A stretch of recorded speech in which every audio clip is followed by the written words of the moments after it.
The buzz phrase as the Edinburgh derby kicked off the weekend. Craig Levine's utterance, made after Hearts' Scottish Cup victory over Hibs in January, defined the lead-up to the game at Easter Road on Friday night. Watching for us was Liam McLeod.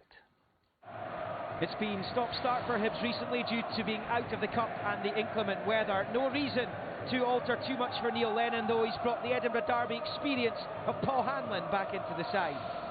Hughes and Callaghan drop out for the visitors, who are hoping to avoid a fifth straight defeat at Easter Road to Hibs.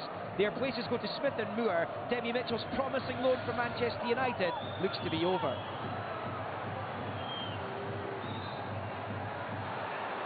Here's John McGinn. And he has a go at it. That look suggests he feels he should have got this on target, John McGinn. So rose at the last second. Hibs recently, until the Cup defeat, enjoying their best run in this fixture since the mid-70s. Hearts are going to get one over on them here, as they did in that fourth round ties. There was a shout for handball there. Here's Lewis Moore. It was against Stevenson.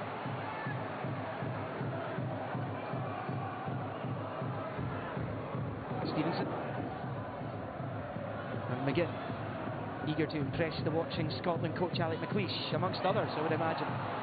Hanlon keys up Scott Allen, and that is wonderful! Absolutely tremendous! Scott Allen chooses the Edinburgh derby to score his first Hibs goal in his second stint at the club. And what a fine goal it was, arrowed into the bottom corner. John McLaughlin absolutely rooted to the spot, and Hibs have the lead.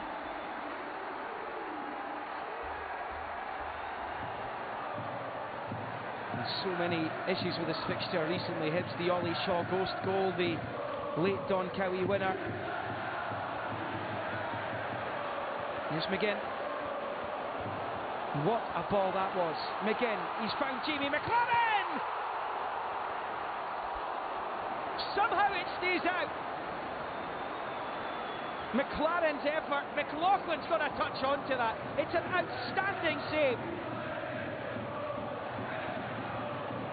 Shaquem Adow to Smith. Do Hearts have an equaliser in them? Hibs don't surrender leads too often, though they did last time out against Kilmarnock. Here's Naismith. Another shout for handball. It's the third in the game that Hearts have claimed against McGregor. Keep the head, I think, is what Neil Lennon means there. McGinn to Stevenson. McGinn again. So strong is John McGinn. He loses out on this occasion. So too does Michael Smith to Stevenson. Adow, he's put it straight through to Jamie McLaren there. That was a terrible ball, and Adow is breathing a sigh of relief. Michael Smith certainly felt the brunt of that Stevenson challenge. The Hearts are going to be down to 10 men. I think the message clearly there that Michael Smith's game's finished. The Hearts will have to make do without him at the moment. Here's McLaren. Nicks it off Naismith. Jamie McLaren makes it two.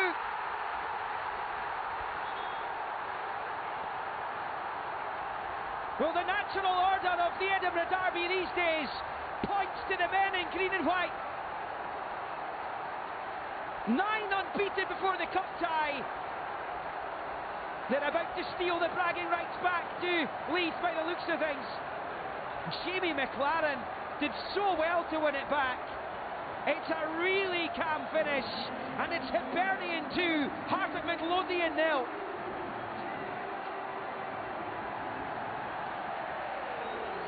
They will celebrate long into the night and the weekend, you would think. And that just rubs salt in the wounds. Gaping wounds if you are Craig Levine, or of a Hearts persuasion. And Manqua finds Berra, and that maybe sums it up. A night to forget for the Jam Tarts.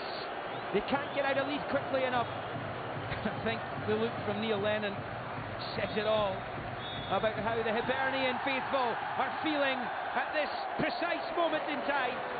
A big, big win. And that will ram Craig Levine's words down his throat for sure. I have to ask you, did you have a wry smile when the fans over here unfurled a huge banner that read "Natural Order?" at the end? You know, these things come back to bite you, you know, but you know, we didn't pay much attention to it. You know, Craig it was a bit of tongue-in-cheek, so maybe I got over-emotional after the first game, but I'm not now. You know, I'm very, very happy, and the natural order means being 12 ahead with the game in hand. We'll take that all the time. Hibs goals were pretty scrappy, as I say, and they came from throw-ins. They didn't really, you know, get going and get up to speed either, I don't think, tonight, and that's why I thought the game was fairly even, other than the goals. Fair to say, I think he enjoyed that. That phrase, Stephen, how much bearing did natural order have on the performance/result? I'm not sure a lot. I'm not sure the Hibs players really care what Craig Levine's got to say. They are the better team this season by a distance. They've taken 12 points from 15. They're pushing for third place in the league. Hearts' season, to me, is in the average category. OK. Dylan McGeoch, a lot of talk about him at the moment. Michael Stewart, will he be in the Scotland squad? Well, I tell you, this performance on Friday night won't have done his chances any harm. You know, look, wonderful composure in tight areas and a great pass out to Stevenson, and he did this right throughout the night. Again, look at this, riding the challenges, composure to twist and turn, and another lovely little floated ball out to Stevenson. And as I said, Alton McLeish was at this game on Friday night, and if he was in any doubt as to, you know, how good a player Dylan McGeoch is and how well he's playing, he certainly wouldn't have left the game in any doubt. He's underrated. People don't talk about him. You know, they talk about John McGinn more than they talk about him, but he's such an intelligent footballer. He's got a terrible habit of keeping the ball as well, but he's an excellent player. In terms of the Hibs front two as well, Michael, it was a great night for them as well in terms of this match. How impressed were you by them? Well, you know, not just the front two, but Scott Allen, you know, that three players at the top end of the park came in January. You just watch Canberra here. He's behind Shooter when the ball's played. He gets in and wins it, flicks it on for Hanlon. And look at this finish from Scott Allen. Brilliant. Not scrappy goal, that one, no? No, that wasn't scrappy at all. And here the front two working in unison.